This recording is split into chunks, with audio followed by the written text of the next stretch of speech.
Tres, vamos. Hola, ¿qué tal? Buenas tardes, días, noches a todos los chicos, chicas, chiques, chiques que me siguen en este ejercicio de reflexión colectiva que hemos llamado la reflexión perrona. Y hoy vamos a hacer un giro, esta vez no vamos a trabajar con una frase, un extracto de una obra literaria, sino vamos a trabajar a partir de un tema, ya que así fue que se solicitó en las redes sociales cuando pedí que me aportaran ideas para trabajar la reflexión perrona. Y esta semana vamos a hablar del aborto. Y bueno, pero pues para poder contextualizar mejor este asunto del aborto, pues he pedido la ayuda de una mujer, una de las mujeres que más confío en la vida. Ella es Marcesi Montiel, nos conocemos desde hace muchísimos años, los dos éramos estudiantes de psicología cuando nos conocimos. Y bueno, pues Marcesi, por favor, preséntate para la banda que me sigue, quién eres, a qué te dedicas, ¿no? Porque creo que eso va a darle más sentido de por qué quiero platicar contigo sobre este tema. Bueno, pues primero, hola, ¿qué tal? Chicos, chicas, chiques y chiquitines o chiquitinas o chiquitines, como sea. Y bueno, vamos a ponernos perrones, dijera José Luis, y efectivamente, mi nombre es Marcesi Montiel. Yo soy psicóloga de formación, literalmente, para como quieran decirlo, y me gusta mucho autonombrarme como niñóloga y filanmádrica. Creo mucho en el poder de las palabras y entonces me dedico a atender el cuidado y el desarrollo de las infancias. No atiendo directamente niños y niñas, como bien lo hace José Luis, sino que estudio el desarrollo de las niñas, de los niños y cómo se van incorporando a estas sociedades.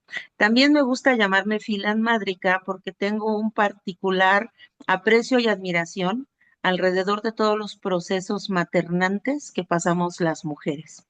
Hace 23 años ya le di vida a KidCare México, que es una empresa que se dedica a hacer cuidado infantil, pensando en apoyar a lograr el equilibrio de las familias que desean tener una prosperidad laboral, económica, social, a la par de que puedan balancear su vida familiar y sus ejercicios como papás y como mamás. Esto pues es lo que me trae aquí, además de la amistad con José Luis de hace ya 30 años, con una admiración profunda y un amplio reconocimiento por todas las trayectorias.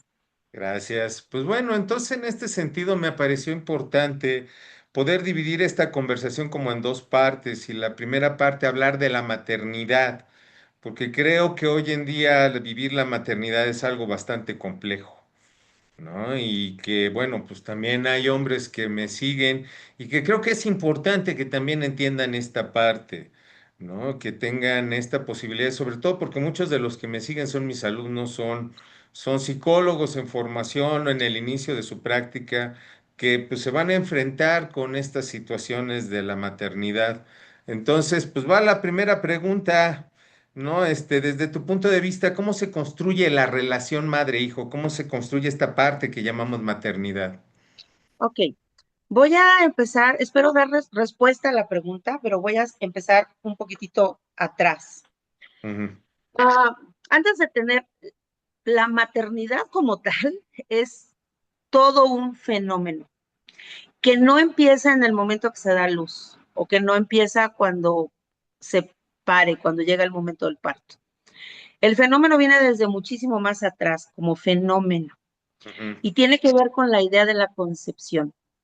O sea, y la concepción empieza en la infancia. O sea, a veces empezamos a jugar que somos mamás, que somos papás, que tenemos una familia.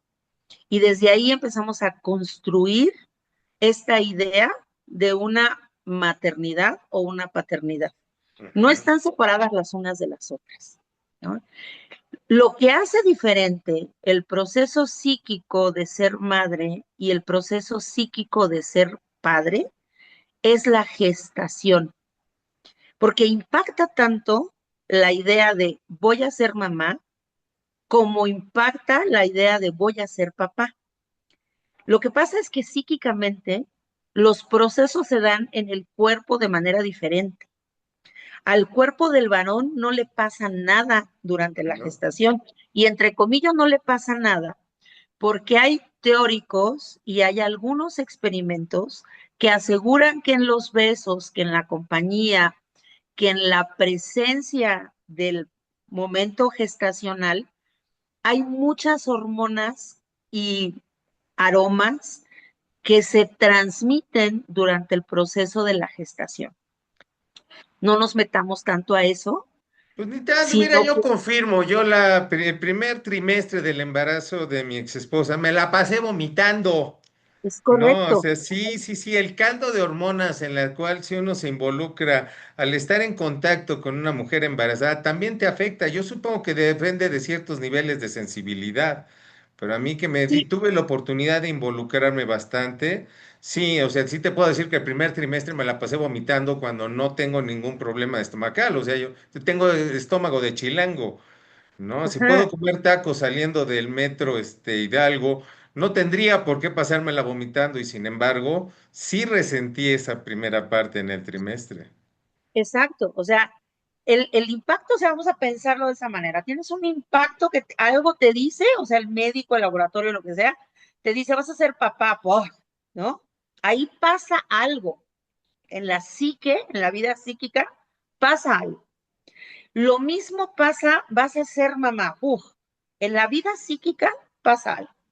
La diferencia entre la noticia y el alumbramiento, o sea, la materialización de esta cosa que tengo es un bebé y es mi hijo, es la gestación. Y en la gestación, por eso digo, pareciera ser que nos pasa diferente, ciertamente nos pasa diferente porque a ustedes no les sale panza, sin embargo, también hay cambios en el proceso del cuerpo. En las mujeres es muchísimo más evidente porque nosotros gestamos. Sin embargo, los varones también gestan de manera diferente. Entonces, hablar de maternidad y hablar de paternidad como procesos aislados e independientes uno del otro, me parece no solamente poco práctico, sino repetitivamente violento, porque la maternidad, y pareciera ser que esta omnipresencia alrededor de la madre, saca del cuerpo social al varón por magnificar este es mi crío y yo soy la mamá y este es mi territorio y reproduce violencias. Y eso finalmente en el trabajo de la equidad, pues nos pasa a dar en la torre sobre todo a las mujeres. Entonces a mí me gustaría que si tenemos estudiantes del área de la salud mental, poder empezar a invitar a que el fenómeno de la crianza, del maternaje y del paternaje, se viven de manera psíquica con el mismo impacto en un sexo que en el otro, o en un género que en otro. Ajá. La diferencia básicamente tiene que ver con este proceso gestacional que habita en el cuerpo de las mujeres, que no empieza ahí. O sea, la gestación tiene que ver mucho con la concepción y las ideas que nosotros tenemos preconcebidas de lo que implica ser mamá. Ahora, hablando solamente de la maternidad, o sea, me encantaría que hubiera muchos más espacios para hablar de lo que les pasa a los varones con sus paternidades, porque justo no hay los espacios para que los hombres puedan expresar lo que les pasa a ellos en relación a devenir padres. Y creo que esos espacios aún necesitan. Centrándonos ahorita en el asunto de la maternidad, insisto, no empieza en el momento en que el óvulo es fecundado por el espermatozoide, sino que tiene la concepción desde la infancia. Entonces, tú ya traes una idea del tipo de mamá que quieres ser, tú ya traes una idea del tipo de hijos, hombres o mujeres, que piensas concebir, entregar a la sociedad, ya tienes muchas fantasías alrededor, no de ese embarazo, sino de ese ejercicio maternante. Ajá. Entonces, a partir de ahí es que nos acercamos a nuestro propio embarazo, a nuestra propia gestación y a nuestro propio ejercicio de ir deviniendo madres a Ujú. partir de las ideas preconcebidas. Ahora, muchas de estas ideas son propias, son personales y algunas otras ideas son convenciones sociales. Y eso genera mucho caos al momento del alumbramiento. porque dentro de las concepciones sociales, sobre todo en sociedades latinoamericanas, si eres mamá, eres equivalente a la Virgencita de Guadalupe. O sea, te ponen un altar, o sea, la maternidad, sobre todo el periodo gestacional, está sobrevaluado a nivel de convención social. Y en esta convención social, entonces, deberías de ser la mujer más feliz del mundo porque ya te llegó la bendición. Ahora que la bendición te llega con náuseas espantosas, con ascos matutinos, pero no puedes quejarte de eso. Te llega con cambios hormonales, con pensamientos diferentes, porque además el peso del cerebro en una mujer gestante disminuye un 15% en su volumen durante el primer trimestre. Ok. Es decir, sí, el cerebro de una mujer es distinto cuando se embaraza. A partir del tercer trimestre del embarazo, el cerebro es diferente. Hay estudios donde podemos saber cuántos embarazos tuvo esa mujer por los diferentes tractos cerebrales de esa masa encefálica. Bueno, a mí me hace mucho sentido porque el sistema endocrino, pues todas las hormonas funcionan como neuromoduladores, ¿Sí? estimulando o inhibiendo el funcionamiento del sistema nervioso. Y hay toda una revolución hormonal para poder aceptar bueno, al embarazo, al bebé, como algo propio del cuerpo de la mujer y no lo ataque. Así es. Seguramente, pues todo tiene que termina redundando en el sistema nervioso. Por supuesto, y entonces también hay cambios en la estructura. O sea, no solamente es el cambio en la función, sino también el cambio en la estructura. Y hay despertares, por decirlo de alguna manera, de funciones ejecutivas y de áreas en el cerebro que no estaban antes del proceso gestacional. Entonces, esta parte de los dos hemisferios, donde tenemos el hemisferio derecho y el hemisferio izquierdo, empiezan a relacionarse de manera diferente a partir de cada gestación. Ok. Entonces, es bien interesante porque cuando se alumbra, la mujer es otra. O sea, después de todos los cambios, tanto en estructura, y estoy hablando no cambios estructurales grandes, sino cambios estructurales pequeños, pero significativos en los cerebros.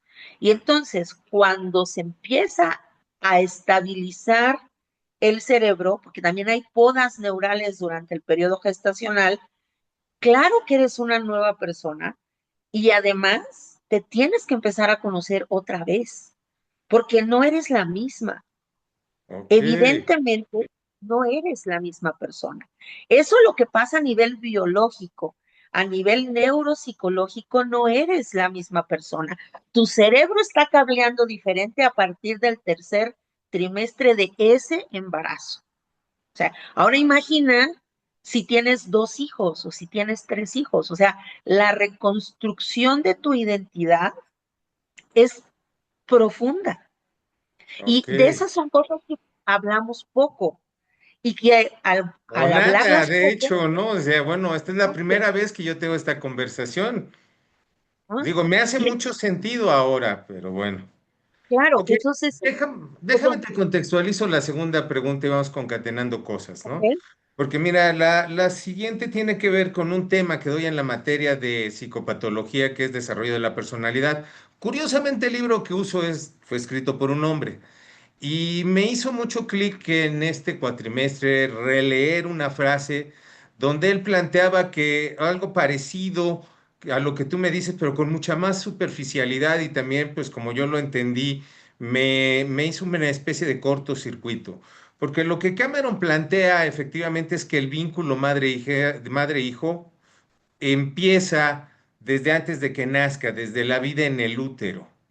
Y lo que plantea Cameron es que es la madre quien impulsa este vínculo porque ella ya es un adulto que puede ver al bebé como un objeto de amor.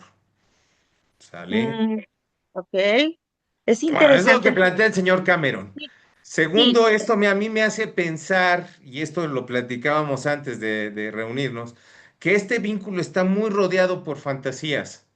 por Yo entiendo supuesto. la fantasía como la imaginación puesta al servicio de la generación de una narrativa, Ujú, ¿vale? Que con lo que sí, me vas contando ya engarza con toda otra serie de fantasías que traes desde la niñez, ajá. ¿vale? Y que te digo que no son solamente tus fantasías, porque Claro, hay que tener conciencia de lo que tú quieres y de lo que los demás, lo que este otro social pretende de ti, que son cosas completamente diferentes a veces o que en el mejor de los casos pueden sintonizar.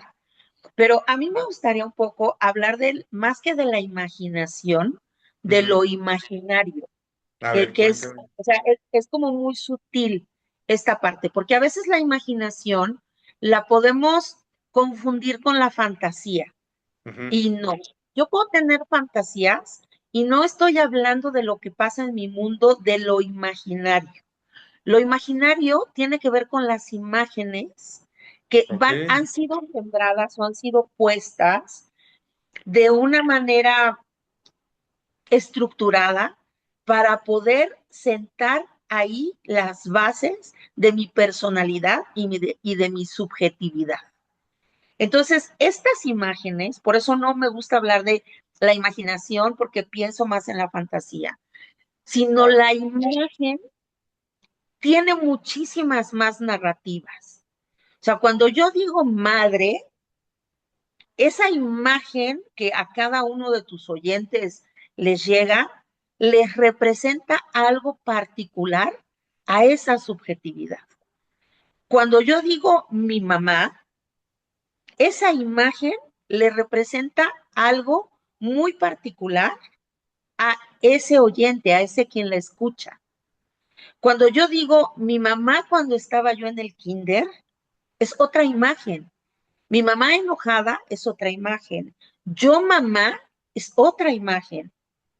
O sea, entonces el imaginario, la psique, la vida psíquica, está construida a partir de las imágenes. Y en ese sentido, yo tengo un hijo. O sea, Ok. las imágenes de hijo o hija o de mi maternidad están construidas a partir de mi propia subjetividad. Y no es la mamá, no es únicamente la mamá quien establece este o quien empuja este imaginario en la personalidad e imprime esas imágenes en la nueva subjetividad del ser viviente que acaba de llegar al mundo. También está la figura paterna, que también imprime sus propias imágenes, Ok. porque en estas mismas narrativas yo puedo decir, es que es hijo de su madre, y en eso, en esa narrativa, es que es hijo de su madre o es hija de su madre, yo puedo excluirme del territorio de la paternidad o puedo odiar el territorio de la maternidad porque no estoy siendo incluido. O sea, tiene mucho que ver con la carga de la imagen que le imprimes a cada uno de los eventos de crianza, para no hablar solamente de la maternidad. Digo, lo que hace diferente la maternidad de una paternidad es el proceso gestacional. Pero el proceso gestacional solamente dura 9 meses. Después, claro que tiene que involucrarse el otro pensando en el padre, esté o no esté presente por presente o esté presente por ausente. Ok. Bueno, es que como imagen, o como representación, pues siempre andará por ahí dando lata, ¿no? Claro, claro, Que bueno, mira, creo que valdría la pena hablar de esto de las paternidades, porque los hombres regularmente no nos involucramos en el cuidado de, o sea, no nos involucramos en el cuidado de los más pequeños, ni de los más viejos, ni de los enfermos, y por ende tampoco nos involucramos en el cuidado propio.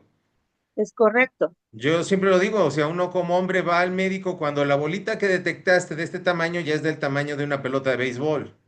Le dices, Ajá, chingas, con paracetamol y un chorro de ganas aguanto para sí, seguir produciendo. Sí, sin embargo, esta producción o sea, esta producción y esta reproducción sigue siendo violenta, sigue siendo poco equitativa. Y por eso digo, no me gustaría solamente pensar en las maternidades como este lugar de esto es de las mujeres y no nada más de las mujeres. No, también los hombres tienen una participación, incluso en esa construcción donde piensan que no están presentes, Ok. ¿no? Porque sí están presentes. Y ahí también es una invitación a las mujeres para poder abrir el espacio imaginariamente propio de la maternidad y de la crianza para una, porque Claro. solitas te vas poniendo el pie en el crecimiento de una construcción con corresponsabilidades y con coparentalidades. Claro, me gusta cómo lo planteas esto de lo imaginario de las imágenes, porque entonces efectivamente el hecho de saberte embarazada y la posibilidad de ser madre te cambia toda la imagen que tienes de ti misma. Por supuesto, por Entonces, supuesto. ¿cuáles son los principales retos que enfrenta una mujer para precisamente este cambio en la identidad y poder asumirse como madre? Primero, vamos a entender que traes una concepción, o sea, tú tienes una concepción de tu ser mamá. Ahora sí voy a hablar solamente de mujeres. Tú Ujú. traes una concepción de ser mamá. El asunto cuando traes la concepción de ser mamá es que tu referente es tu propia mamá. No tienes otro referente más que tu mamá. Ajá. Bueno, Entonces, abuelas, ¿no? También podrían jugar allí. Cuando aquí menos viene las la parte, generaciones, la tuya y la que sigue, tuvo abuelas que tuvieron de referente. es correcto. Entonces, tu referente de tu mamá o de mamá es tu mamá. Y eres mamá de la mamá de tu mamá. Más bien eres hija Hija. de tu abuela. ¿Por qué somos hijas de nuestras abuelas? O sea, esto es maravilloso porque el óvulo que nos concibió no fue puesto en el cuerpo de nuestras madres por nuestras madres, sino que fue puesto en el cuerpo de nuestras madres por nuestras abuelas. Ok. Y entonces, no somos hijos tanto de nuestras madres como de nuestras abuelas. A qué voy para no sonar tan Y por sistémica? favor, explícamelo, porque yo tengo así, mira, un signo de interrogación acá arriba en la cabeza. Okay. A qué voy para no ser tan sistémica? A que tu referente de tu maternidad, pero no de tu maternidad como hija, sino de tu maternidad como la hija de tu mamá, tiene que ver con cómo fue su mamá, es decir, cómo fue tu abuela como madre de tu madre. Y entonces a partir de esas imágenes, tú empiezas a construir lo que quieres ser como madre y lo que no quieres repetir como madre. Y entonces tienes la habitación llena de fantasmas, Ok. porque en la vida psíquica no quieres repetir algunas historias y te gustaría replicar otras, pero no sabes cómo replicar esas otras historias. Y mucho de lo que tenemos cierto cuando estamos deviniendo madres es lo que no queremos hacer o reproducir con nuestros hijos y nuestras hijas. Pero no sabemos cómo porque no hay patrón hecho. Ajá. Entonces, yo, en este mismo sentimiento, en esta misma sensación, yo puedo estar durante la gestación y sobre todo después del alumbramiento en franca desolación.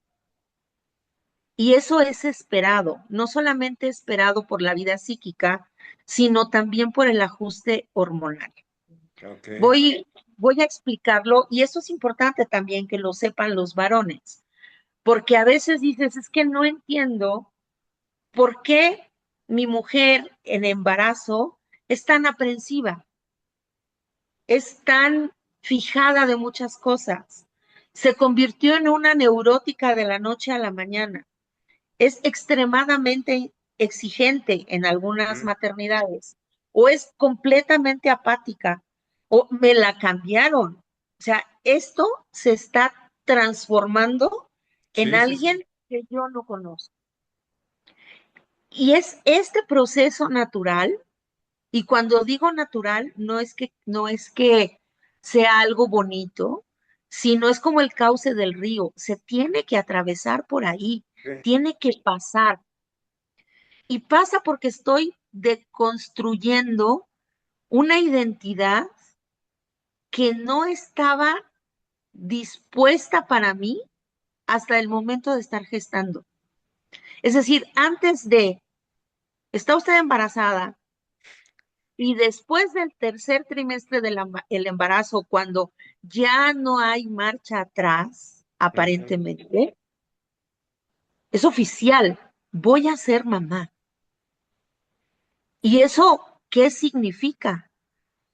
Nada, pero está irremediablemente decretado que vas a ser mamá.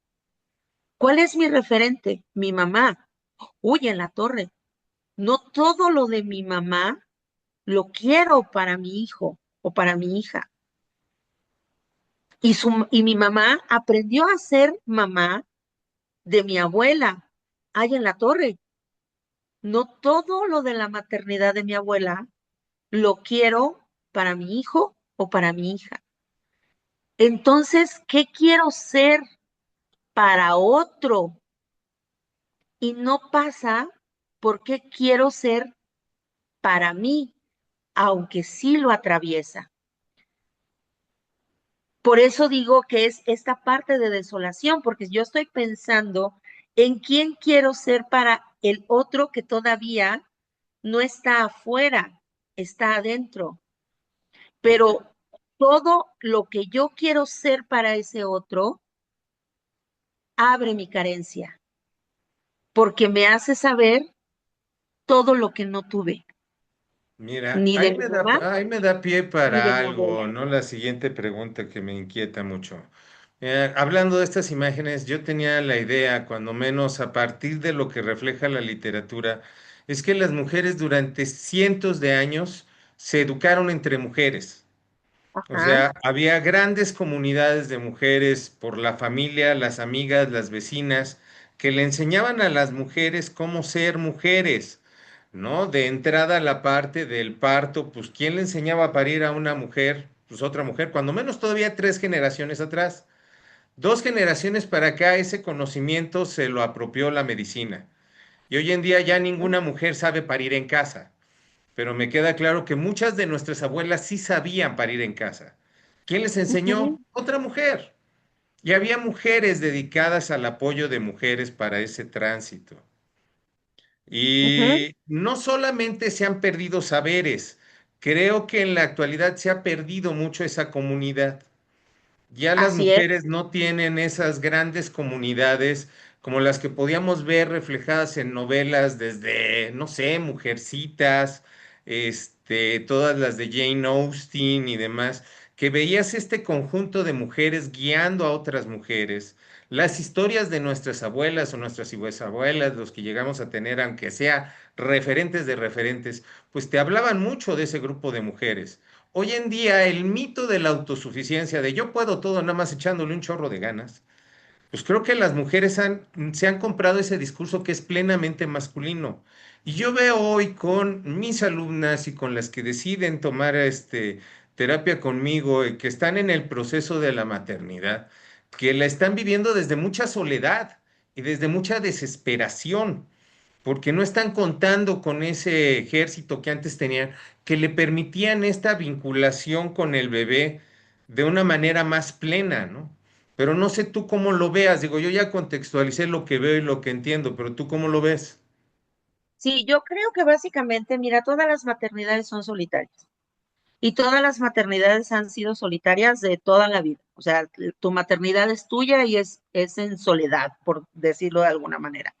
Sin embargo, una maternidad acompañada es muy difícil conceptualizar hoy en día precisamente por eso que dices, porque antes las mamás estaban a la disposición de las hijas recién paridas para poder acompañarlas durante este famoso periodo que era la cuarentena. Ujú, Entonces, una mamá se disponía cuando su hija estaba por parir para acompañar sus últimas semanas de embarazo, para acompañarla durante el parto, durante el alumbramiento, y luego disponía 40 días para poder cuidarla y para poder cuidarla, para que ella pudiera cuidar de su cría. ujú, O sea, era como una cadenita de yo voy y cuido a mi hija para que mi hija pueda cuidar a su cría. Entonces ahora no hay quien cuide a la mamá. Ajá, eso es muy lamentable. Entonces, si no hay quien cuide a la mamá, ¿quién cuida al bebé? Porque para poder cuidar a otros, primero necesitas tener el soporte de saberte cuidada y protegida. Y esto ya no existe. Entonces, si de por sí la maternidad era un proceso individual que vivías de manera introspectiva durante muchísimos años, pero lo hacías acompañada y entonces claro. empezaban los discursos a decir, está bien, va a pasar, está bien, va a pasar. Este resuene de va a pasarte, de es parte del proceso, todas lo hemos sobrevivido y no solamente lo hemos sobrevivido, sino a partir de este puerperio, de esta cuarentena, nos hemos hecho más fuertes y más resilientes. No hay mujer o hay muy pocas mujeres que lo escuchan de otras mujeres. Entonces sí, se vive muchísimo más desolado y se vive mucho más en, en aislamiento, pero es parte de la sociedad del consumo. Porque Ujú, ahora también está mal que digas, ay, es que yo tengo depresión postparto, o yo tengo baby blue, o yo ujú. tengo desajustes hormonales, o a mí me cuesta mucho trabajo amamantar, o yo decidí no amamantar porque no quiero que se me caigan las boobies, o está bien, yo voy a amamantar y luego me voy a hacer una cirugía. Es decir, hay demasiados mitos alrededor de cómo hacer una maternidad perfecta y cómo hacer una maternidad donde terminas de parir y a las 2 semanas estás en el gimnasio tratando de recuperar el vientre abultado y sintiéndote mal porque hay otras que sí lo recuperan y tú no estás recuperando la figura del cuadrito que tenías en el estómago antes de embarazarte. O sea, sí hay demasiadas maternidades y lamentablemente es muy triste cómo las mujeres en este afán por construir un mundo mucho más equitativo, hemos ido a veces en contra de nosotras mismas y de los procesos naturales que tienen que ver con nuestro género y con la sobrevivencia de la especie. Porque así como tú ves a mujeres que pasan maternidades en soledad y cada vez más desoladas, también hay menos mujeres que están decidiendo ser madres. Claro. No, de mis alumnas jóvenes, que la mayoría dicen paso, Ajá, ¿no? O sea, no, no, porque no no hay, están contemplándolo. O sea, sí creo ¿no? que ya se ven hasta raras y medio mal y son sojuzgadas. Muchas que dicen, yo sí quiero ser madre y quiero ser una madre Ajá. joven, antes de los 30. Sí, o sea que en otras épocas decir no quiero ser mamá era como por, ¿no? Y tu función como mujer, qué cosa va a Y tu pasar en tu vida. realización y cosas así. Ah, ahora hay, oye, yo sí quiero ser mamá como por, Sí, o y tu sea, sí, carrera nos hemos ido al profesional, otro lado. sí, Que ya, o sea, mira, ahí nos lleva a lo siguiente, y déjame te lo contextualizo también un poquito. Mi primera aproximación con el tema del aborto fue hace muchos años, a través de un libro que se llama Freakonomics, que es muy raro. El libro de Freakonomics plantea un fenómeno interesante en Nueva York, que hubo un descenso importante en la delincuencia y trataron de encontrar diferentes variables que lo explicaran. Dijeron, la policía está mejor capacitada, no, están igual. Las leyes no han hecho ninguna diferencia.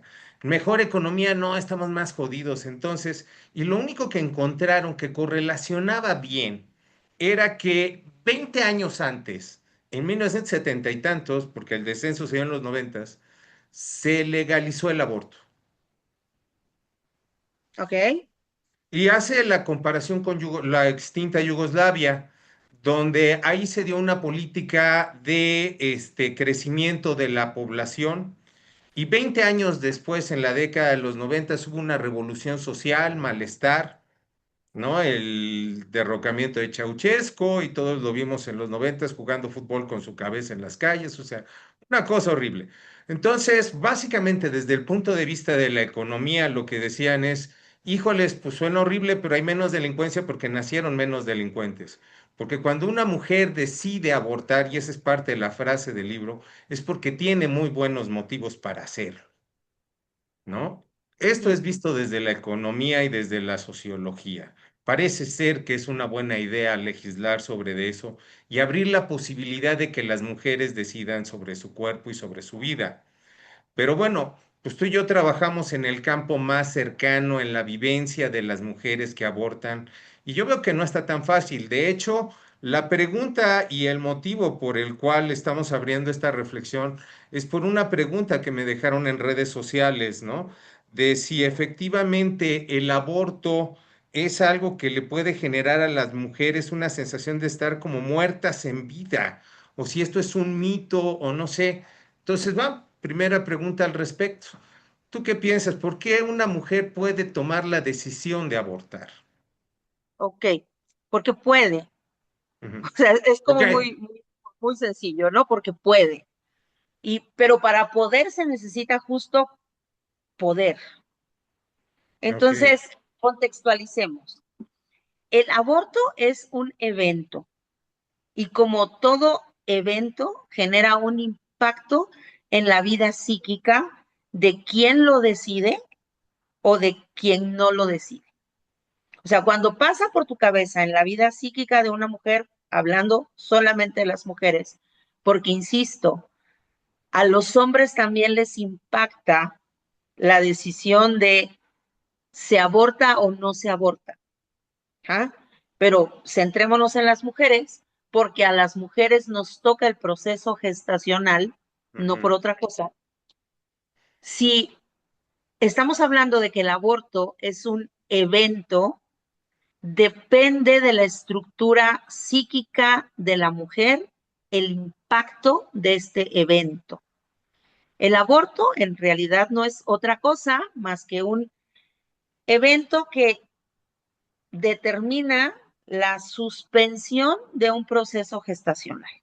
Y este puede ser espontáneo, que es en realidad el origen de la palabra. Clínicamente abortar implica que el proceso de gestación no llegó a su término y entonces antes de las 20 semanas, 22 semanas, dependiendo de los criterios, estamos hablando de un aborto.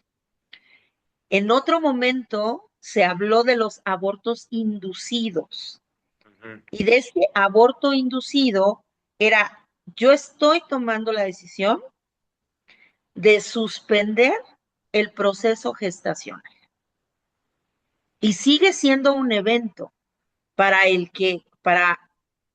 frente al cual cada mujer, con la estructura psíquica que tiene, le impacta de manera diferente. Si a una mujer el evento de suspender voluntariamente el proceso gestacional le hace sentir como si fuera lo peor que le pasó en la vida y es como estar muerta en vida, te habla del impacto del evento en esa vida psíquica de esa mujer. ujú. Ajá. Y entonces con quien tenemos que trabajar, o sea, tenemos que entrar y revisar por qué esa narrativa, para qué esa narrativa, qué dice esa vida psíquica de ese evento que lo traduce, estoy muerta en vida. Pues que Ya nos quizá tiene dice mucho que mucho. ver con lo que decías, ¿no? Con este choque de imágenes, de la Mm, imagen que yo tenía construida desde décadas antes de embarazarme, de la felicidad que me implicaba, que se ve truncada por una decisión que quizá muchas veces más que ver con un poder, sino con una impotencia, de no poder asumir la maternidad en un cierto momento, ¿no?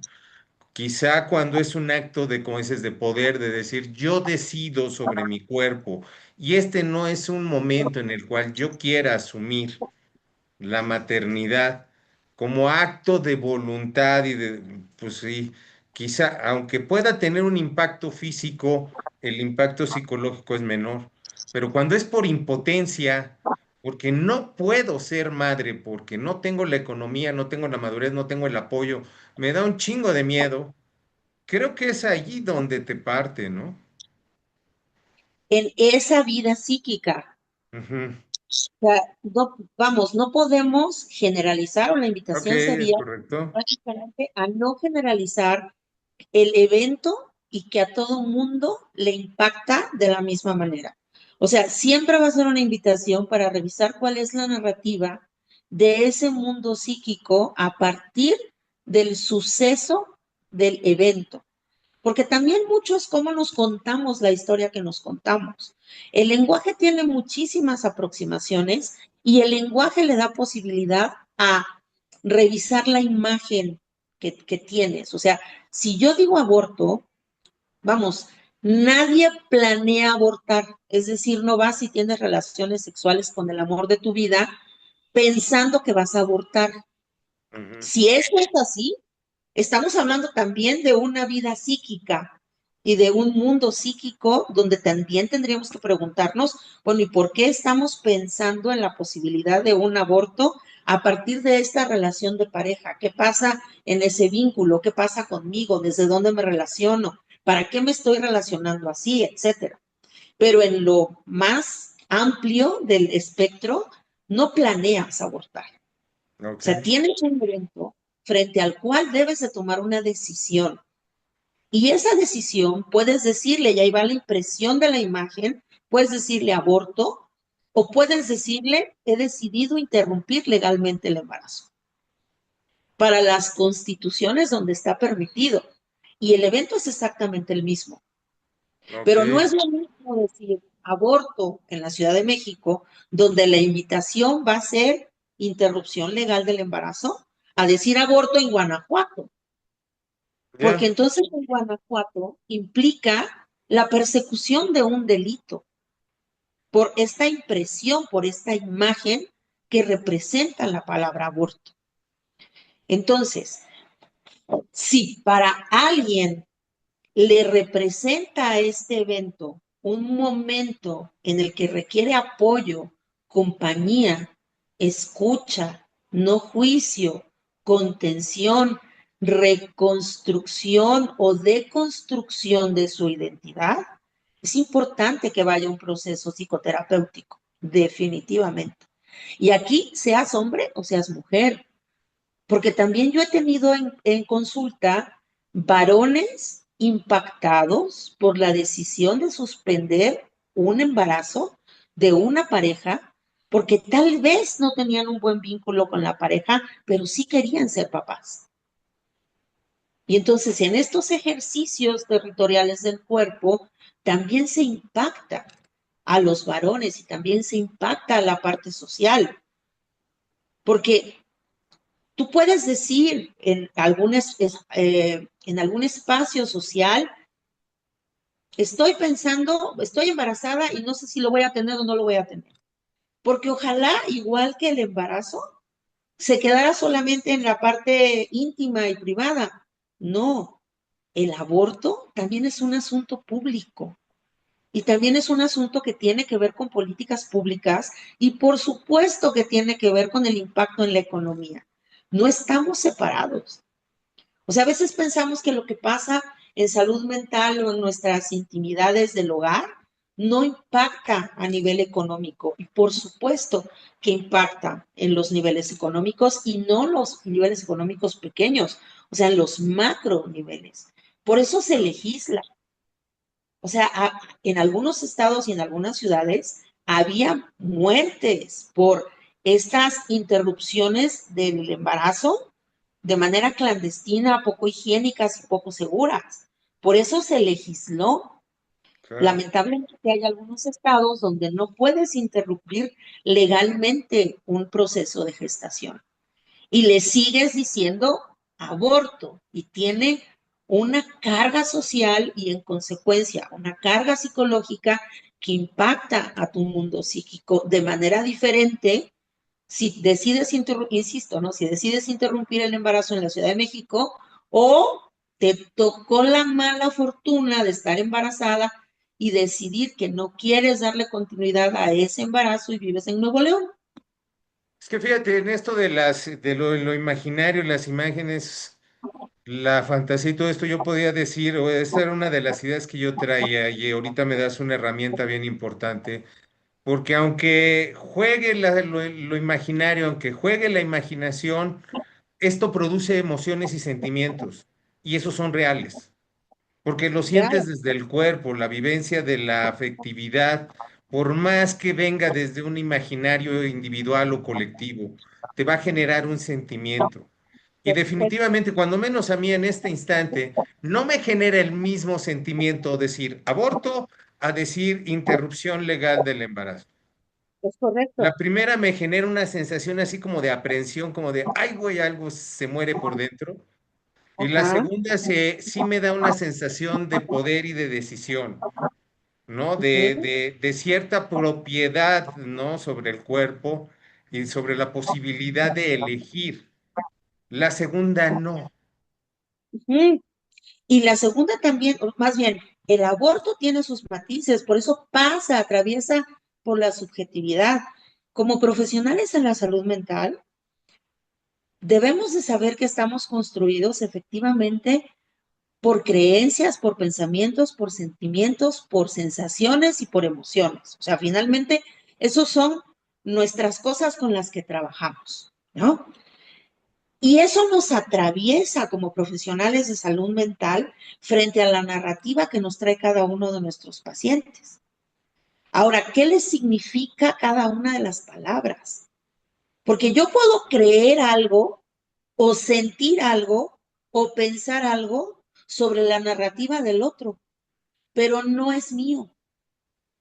Entonces yo me tengo que acercar para ver qué les significa, qué les representa, cómo se construyó esa idea, esa sensación, esa emoción, ese sentimiento, esa creencia, ese pensamiento, y cómo lo va a reconfigurar, si es que quiere reconfigurarlo o no, porque también es el respeto hacia el acompañamiento del proceso con el otro. Pero Ujú. yo como profesional de la salud debo de saber que estoy frente a un evento y que lo que yo crea, piense, suponga, sienta de ese evento es mío, pero el evento es singular Ok. y es neutro. El evento es neutro. Como lo vive y como le habita a cada una de las subjetividades, esa es la parte interesante. Va, que va. Pues mira, Marce, sí, yo te agradezco mucho. Creo que ya la última pregunta que tenía, creo que ya está contestada. No tiene caso plantearla. Y pues bueno, platícanos, o sea, para los que les haya llamado la atención toda tu presencia aquí, cómo te contactan, dónde pueden saber de ti, si alguien quiere tomar terapia o apoyarte en el proceso de Kid Care que tendrían que hacer. Bueno, básicamente me encuentran en mis redes y además yo supongo que me vas a etiquetar como buen amigo que eres y además estamos juntos en muchas cosas. Entonces yo creo que el mejor camino es a través de ti y a través de las redes sociales. Yo Da un espero, número telefónico, no seas tímida, algo que te identifique, un sitio web. es el 55 1005 91 64. De Ándale. verdad, a mí me gusta mucho trabajar con los procesos de maternaje, los disfruto mucho. Me parece que las subjetividades de la maternidad, más bien que desde la subjetividad en la maternidad se pueden construir mundos diferentes, narrativas diferentes. Creo mucho en el poder de las madres y me encantaría encontrar en los varones esta posibilidad de asumir con mayor poder el ejercicio de la paternidad, porque es la única forma en la que haciendo copaternidades y corresponsabilidades alrededor de la crianza, podemos construir un mundo diferente y apostemos a que ese mundo pueda ser mejor. Entonces, yo espero haber sumado Y si no, hice una suma considerable y valiosa para tus estudiantes, chicos, chicas, chiques que te siguen en las redes. Espero por lo menos haber dejado un momento de crítica, de Claro. reflexión y de poder pensar desde otro lugar lo que tiene que ver con la vida subjetiva. No, te digo que más que sumar, esto es cálculo. Yo creo que integras información y haces como una cosa más compleja. No, no es como nada más agregar información, sino generar espacios debajo de una curva que no tenemos datos suficientes. Exacto. Entonces, por Y eso te seguimos, digo, esto es cálculo, no aritmética. me gusta eso, ¿no? ¿Vale? Te agradezco mucho. Vamos a dejar hasta aquí esta entrevista y pues bueno, a ver cuándo nos vemos tú y yo, porque luego los ritmos de trabajo nos trae locos. Pues ya, ¿No? gracias y pues a todos los veamos en la siguiente reflexión perrona.